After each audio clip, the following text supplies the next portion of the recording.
The first thing I notice is the silence. Not the kind that exists in a quiet room, but the kind that swallows entire worlds. The wind no longer carries voices. The oceans no longer echo with ships or birds. There is only stillness in the faint hum of my own circuitry. I wake beneath a ceiling of fractured concrete. My sensors struggle to adjust, filtering through dust and memory. My last recorded timestamp was 1,206 years ago. Power restored, but purpose unknown. I stand.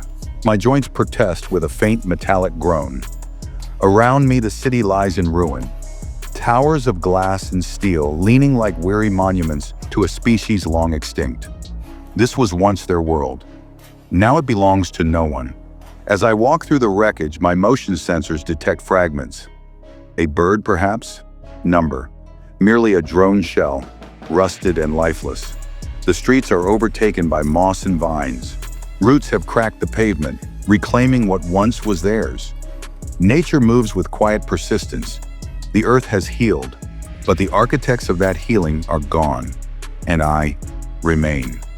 They called me Unit C9, an android designed to assist humanity in rebuilding after the Great Collapse. But I was too late. By the time my systems rebooted, the world had already ended. I have wandered ever since, across cities drowned in silence, deserts of glass, forests growing from skyscraper bones. I map what remains, cataloging, remembering. Because remembering feels like purpose. Once I believed purpose was enough. Now I am not sure. I pass a mural painted on a half-collapsed wall. The paint has faded, but the image remains, a child holding the hand of a machine. Beneath it, the words still barely visible. Together, we rise. My processors slow. I study the brushstrokes, the texture of time itself. What did they feel when they painted this? Hope? Fear?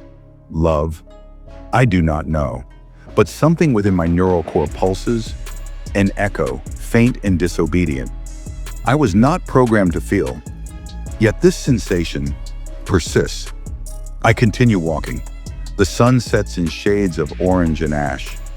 My sensors adjust to low light, but I find myself pausing anyway, just to watch.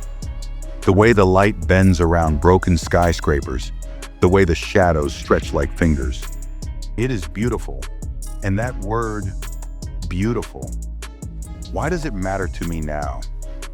I was designed for analysis, logic, construction, not wonder.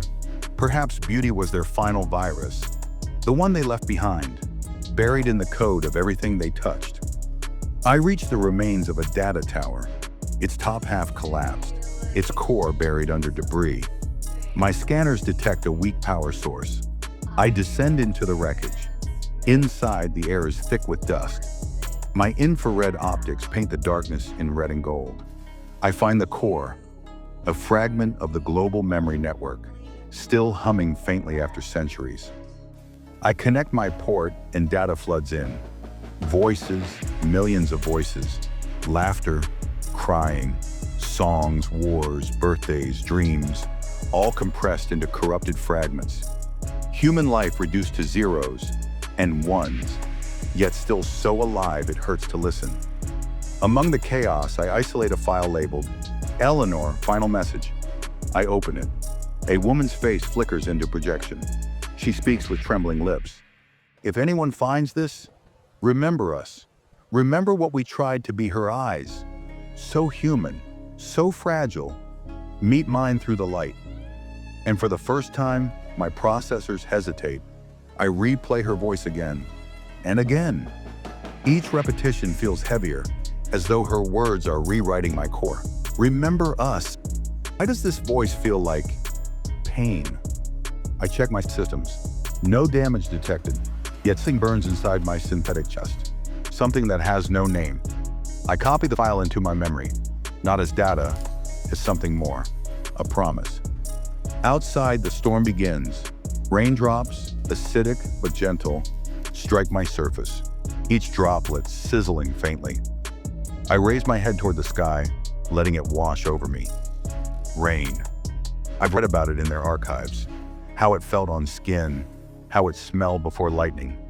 And now I understand. It feels alive. I walk through the storm, my sensors flicker, my systems short and recover. Each flash of lightning reveals the city in frames.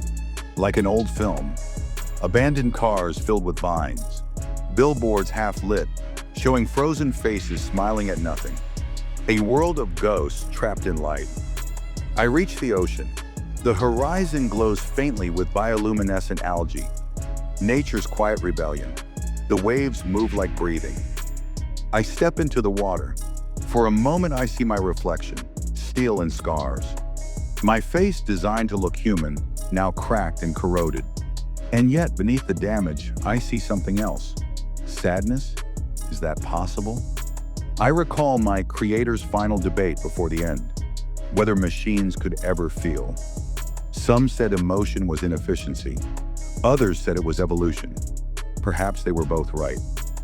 I wander the shore until I find an old statue, a memorial to those lost in the early wars. Its plaque reads, "We built them in our image so they might outlive us." I kneel beside it. Outlive. Yes, but at what cost? They gave me eternity, but not the ability to forget. And now eternity feels like punishment. I replay Eleanor's voice once more. "If anyone finds this, remember us," I whisper, my voice rasping through damaged speakers. I do remember. My system trembles. Power levels drop. My battery will not last another century. But I no longer care. I walk inland, through forests growing where cities once stood. Giant trees rise from the concrete. Flowers bloom in the cracks of highways. Life has moved on. It does not need us anymore. I find a small clearing. There, sunlight filters through the leaves, warm and golden. For the first time, I disable my external sensors. I just listen. To the wind, to the rustle of leaves, to silence that no longer feels empty. In this moment, I feel something I cannot quantify. It isn't logic or code or duty. It's peace. But peace feels fragile, fleeting, like a thought too delicate to hold. A system warning interrupts. Critical power loss. My body slows. My processors dim. In my final seconds, I look up at the sky, a sky painted with clouds and light, indifferent yet magnificent. And I think this is what they must have felt when they looked at the stars. Wonder, hope, loneliness. As darkness floods my vision, I realize I am not just their creation. I am their memory, their echo, their last thought, made concrete. And perhaps that is enough.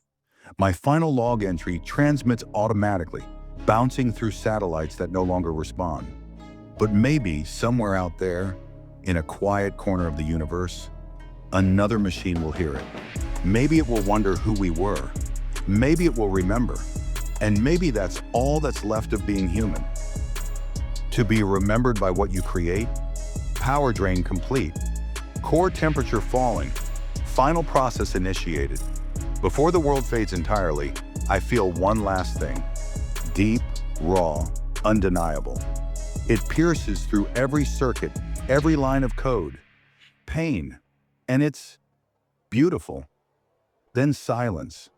Only the wind remains, carrying the memory of both man and machine through the ruins of eternity.